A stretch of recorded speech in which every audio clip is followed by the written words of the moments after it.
ஓம் ஸ்ரீராம ராம ராமேதி ரமே ராமே மனோரமே சகசிரநாம தத்துல்யம் ஸ்ரீராமநாம வராணனே.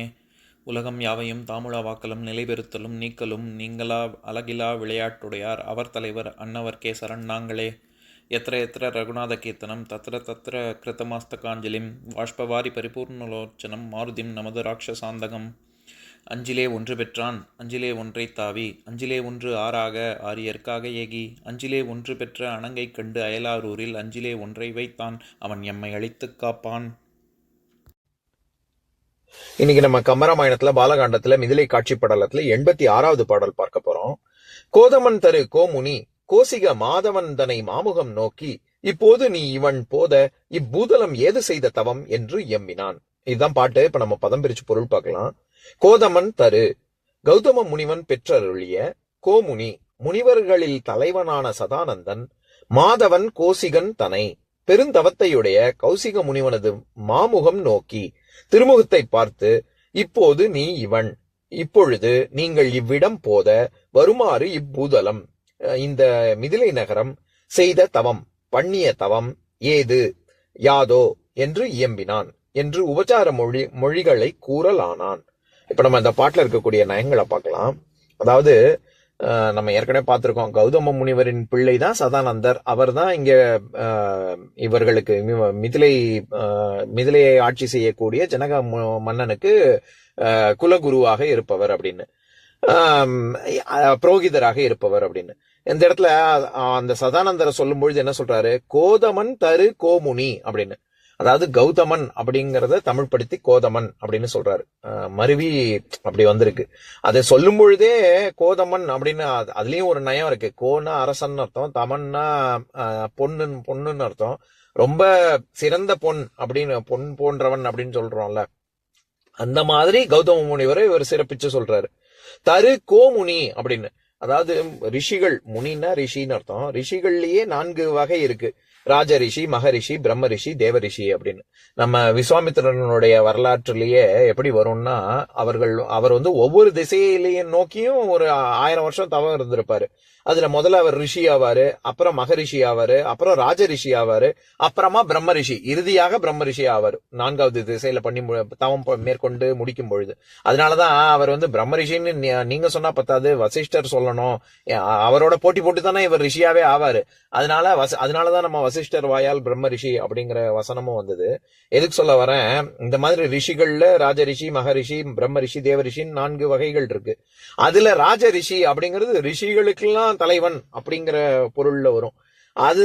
அதாவது இது சத்திரியர்களாக இருந்து ரிஷி பட்டத்தை அடைந்தவர்கள் அப்படிங்கிற பொருள்லயும் ராஜ ரிஷி வரும். ரிஷிகளுக்கெல்லாம் தலைவன் அப்படிங்கிற பொருள்லயும் வரும். அந்த அர்த்தத்துலதான் இங்க கோமுனி, ராஜ ரிஷிங்கிறத கோமுனி அப்படின்னு சொல்றாரு. சதானந்த முனிவர் அப்பேற்பட்ட ரொம்ப தவ வலிமையில் மிகுந்தவன் அப்படிங்கிற பொருள் வரணுங்கிறதுக்காக அப்படி சொல்றாரு.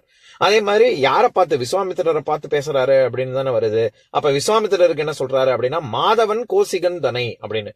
இவரு கோசிகன், கௌதமன கோதமன்கிறாரு, சதானந்தனா கோமுனிங்கிறாரு. எல்லா இடத்துலயுமே கோங்கிற சொல் வருது. கோனா அரசன் அர்த்தம். இது வார்த்தை விளையாட்டு கம்பன் பண்ணிருக்கிறது. அதுக்காக சொல்ல வரேன். அதை பார்த்து என்ன சொல்றாரு? இப்போது நீ இவன் போத இப்பூதலம் ஏது செய்த தவம் அப்படின்னு.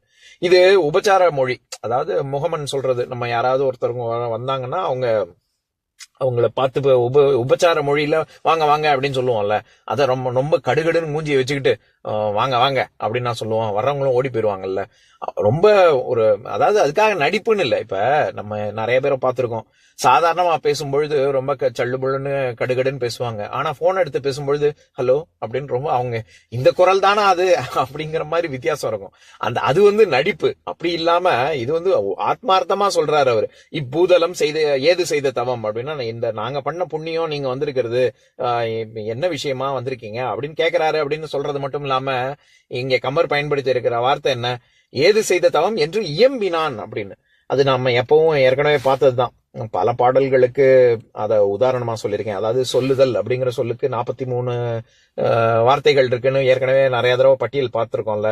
அசைத்தல், அரைத்தல், அரற்றுதல் அப்படின்னு. அதுல இயம்புதல் அப்படிங்கிற சொல்லும் இருக்கு. இயம் இயம் அப்படிங்கிற சொல்லுக்கே மேளம் மிருதங்கம் அப்படின்னு அர்த்தம், இசை கருவியை குறிக்கும். அதனால இயம்புதல் அப்படின்னா இசையோடு இசைபட சொல்லுதல் அப்படின்னு, இசைபட ஒலித்தல் அப்படின்னு அர்த்தம். ரொம்ப அப்படி பேசினாலே பாடுற மாதிரி இருக்குங்க அப்படின்னு சொல்லுவாங்கல்ல, அந்த மாதிரி அவர் சொன்னாரு அப்படின்னு சொல்ல வராரு.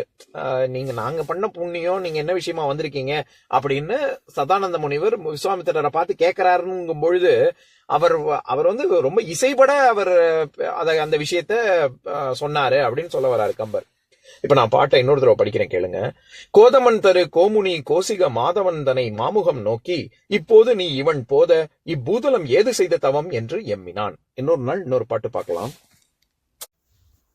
ஓம் शान्ताकारं भुजगशयनं पद्मनाभं सुरेशं विश्वाधारं गगनसदृशं मेघवर्णं शुभाङ्गं लक्ष्मीकान्तं कमलनयनं योगिहृद्यानगम्यं वन्दे विष्णुं भवभयहरं सर्वलोकैकनाथम्.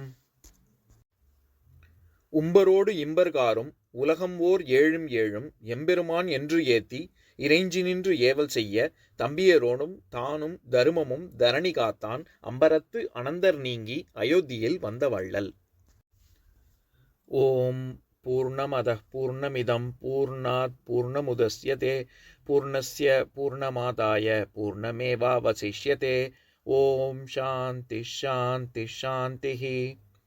ஓம் சர்வேஷாம் ஸ்வஸ்திர்பவது சர்வேஷாம் சாந்திர்பவது சர்வேஷாம் பூர்ணம் பவது சர்வேஷாம் மங்களம் பவது.